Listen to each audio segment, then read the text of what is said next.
చిన్న సూది భూమి మొత్తాన్ని అంతం చేయగలదా? ఆపై వరుసగా గ్రహాలను ఒక్కొక్కటిగా బ్లాస్ట్ చేయగలదా అన్న అంశంపై ఆ మధ్య పెద్ద చర్చ జరిగింది. దీనిపై నిపుణులు రకరకాలుగా స్పందించారు. సూది భూమిని చేరేలోపు వేగం వల్ల పుట్టే ఘర్షణతో బాహ్య వాతావరణంలోనే మండిపోయి నాశనం అయిపోతుందని ఒకరంటారు. ఒకవేళ అది భూమిని తాకినా దానికి ఉండే పెలుసుతనం వలన కూడా నాశనం అయిపోతుందని మరికొందరు వాదన. కానీ ఇప్పటికే నిర్ణయించబడిన సిద్ధాంతం పరంగా చూస్తే చిన్న సూది కాంతి వేగంతో ప్రయాణిస్తూ భూమిని ఢీకొడితే, అంటే అది కాంతి వేగంతో ప్రయాణించి భూమికి నేరుగా గుచ్చుకుంటే నేరుగా అవతలకు దూసుకుపోతుంది. ఈ క్రమంలో భూమి బెలూన్ మాదిరిగా పేలిపోతుంది. అయితే అలా నిజంగా జరుగుతుందా అన్నదే పాయింట్. కానీ ఈ విషయాలు తెలుసుకోవడం వల్ల ఏం ప్రయోజనం అని అడగవచ్చు కొందరు. ఒకనాడు చెట్టుపై నుంచి రాలిపడిన యాపిల్ కాయను చూసిన న్యూటన్ మహాశయుడు వల్లే భూమి గురుత్వాకర్షణ శక్తి గురించి మనుషులు తెలుసుకున్నారు. ఆయన ఆ ఆసక్తి చూపించినందువల్లే ఎన్నో యంత్రాలను కనిపెట్టారు శాస్త్రవేత్తలు. వాటిని మనం ఇప్పుడు ఉపయోగించుకుంటున్నాం. అంతెందుకు, భూమిని సీరియస్ గా గమనించడం వల్లే కదా అది గుండ్రంగా ఉంటుందని, తన చుట్టూ తను తిరగడం వల్లే సూర్యోదయం సూర్యాస్తమయం జరుగుతుందని తెలుసుకున్నాం. అలాగే సూది నేరుగా భూమిని ఢీకొడితే ఏమవుతుందన్నది కూడా మరో ఆవిష్కరణకు దారితీయవచ్చు. అందుకే ఈ అంశానికి ప్రాధాన్యత లభించింది. నిజానికి మనలో చాలా మంది పట్టించుకోరు, కానీ సైన్స్ చాలా ఆసక్తికరమైన సబ్జెక్ట్. ఎందుకంటే అది ఎన్నో రహస్యాలని ఇప్పటి వరకు మన ముందుకు తెచ్చింది.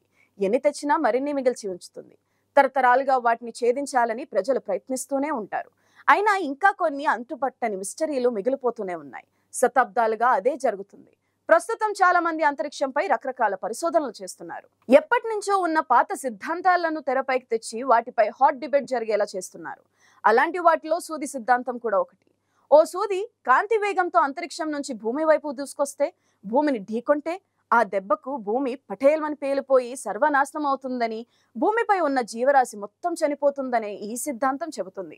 అక్కడితో ఆగకుండా పక్కన ఉండే గ్రహాలను కూడా ఒకటి తర్వాత ఒకటిగా నాశనం చేస్తుందని తెలుసుకున్నప్పుడు ఎవరికైనా ఇదంతా ట్రాష్ అనిపించడం సహజం. ఎందుకంటే చిన్న సూది వల్ల భూమి పేలిపోవడం ఏంటి అనే అంశం నమ్మనివ్వదు. అయితే సైన్స్ ప్రకారం అది నిజమే అంటున్నారు కొందరు శాస్త్రవేత్తలు. సూది నిజంగానే కాంతి వేగంతో వస్తే భూమిని ఢీకొంటే క్షణాల్లో భూమి సర్వనాశనం అయిపోతుందని అంటున్నారు. దీనికి సంబంధించి మరింత వివరంగా తెలుసుకునే ప్రయత్నం చేద్దాం. దానికన్నా ముందు అసలు కాంతి వేగం అంటే ఏంటో మరోసారి చూద్దాం. కాంతి వేగం ఎలా ఉంటుంది? ఇప్పటికీ మనం తెలుసుకున్న సైన్స్ సిద్ధాంతాల ప్రకారం కాంతికి బరువు ఉండదు. కాబట్టి కాంతి శూన్యంగా ఉండే విశ్వంలోకి అత్యంత వేగంగా వెళ్ళగలదు.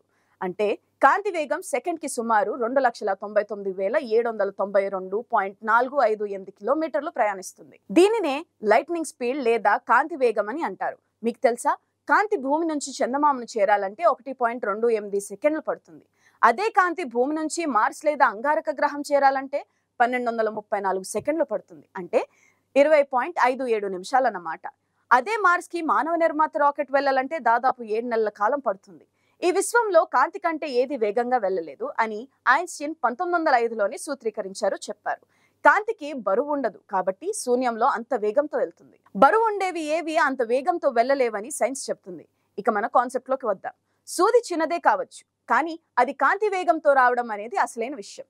సూది సిద్ధాంతంలో అసలు సమస్య ఇది.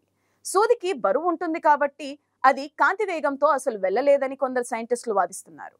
కాంతి భూమిని ఢీకొట్టినా భూమికి ఏమీ కాదు, ఎందుకంటే కాంతికి బరువు ఉండదు కాబట్టి. అదే సూదికి బరువు ఉంటుంది కాబట్టి అది కాంతి వేగంతో ఢీకొడితే ఆ దూకుడికి భూమి ముక్కలవ్వడం ఖాయం, లేదా నేరుగా భూమి ఇటు నుంచి అటువైపుకి దూసుకుపోవడం జరుగుతుంది.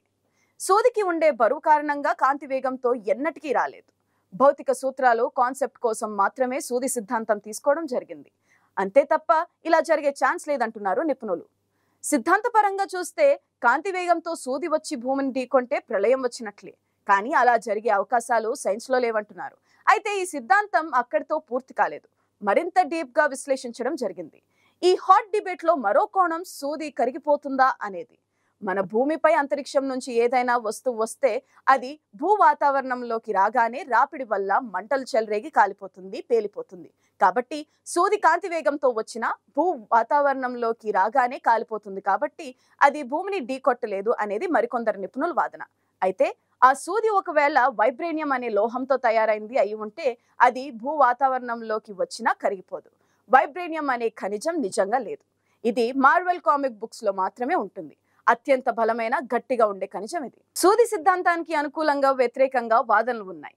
అనుకూలం అనేవారు ఢీకొంటే భూమి పేలగలదు అంటూనే అలా జరిగే ఛాన్స్ లేదు. వ్యతిరేకించేవారు అంత సీన్ లేదంటున్నారు. ఇది నిజమా కాదా అన్న దానిపై ఇప్పుడే ముగింపుకు వచ్చే ఛాన్స్ లేదు. ఎందుకంటే ప్రాక్టికల్ గా ఇది జరగలేదు కాబట్టి. మనం దేన్ని అవునని దేన్ని కాదని నేరుగా చెప్పలేమని మరికొందరు వాదిస్తున్నారు. అవును, సైన్స్ లో దేన్ని నమ్మడానికైనా దేన్ని నమ్మకుండా ఉండడానికైనా శాస్త్రీయ ఆధారాలు ప్రధాన పాత్ర పోషిస్తాయి. ఇప్పటి వరకు కనిపెట్టినవన్నీ అలాంటి ఆధారాలతోనే నిరూపించబడ్డాయి. నిజానికి భూమిని రోజు అంతరిక్షం నుంచి కాంతి పుంజాలు ఢీకొంటూనే ఉంటాయి. కానీ బరువు లేని కారణంగా వాటి వల్ల ఎలాంటి హాని జరగడం లేదు. బరువుగా ఉండే ఉల్కల వంటివి భూ వాతావరణంలోకి రాగానే పేలిపోతాయి. మండిపోగా మిగిలిపోయినవి చిన్న రాళ్లలా నేలపై పడుతున్నాయి. పైగా వాటికి కాంతి వేగంతో 1000వ వంతు వేగం కూడా వాటికి లేదు. అందువల్ల అవి ఢీకొట్టిన భూమిపై చిన్న గొయ్యి తప్ప ఏమీ కావడం లేదు. వాటినే క్రేటర్స్ అంటుంటాం. ఇప్పుడు మనం భూమిపై చూస్తున్న పెద్ద పెద్ద సరస్సులు, చెరువులన్నీ అలా ఉల్కాపాతం వల్ల ఏర్పడినవే అని శాస్త్రవేత్తలు చెప్తున్నారు.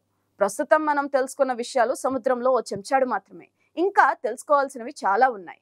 వాటిని తెలుసుకోవడం కోసమే సైంటిస్టులు నిరంతరం తమ జీవితాలను త్యాగం చేస్తుంటారు. ఎప్పుడో 100 సంవత్సరాలకు ఒకసారి ఐన్స్టీన్, స్టీఫెన్ హాకింగ్ లాంటి మహాశయులు పుడుతుంటారు.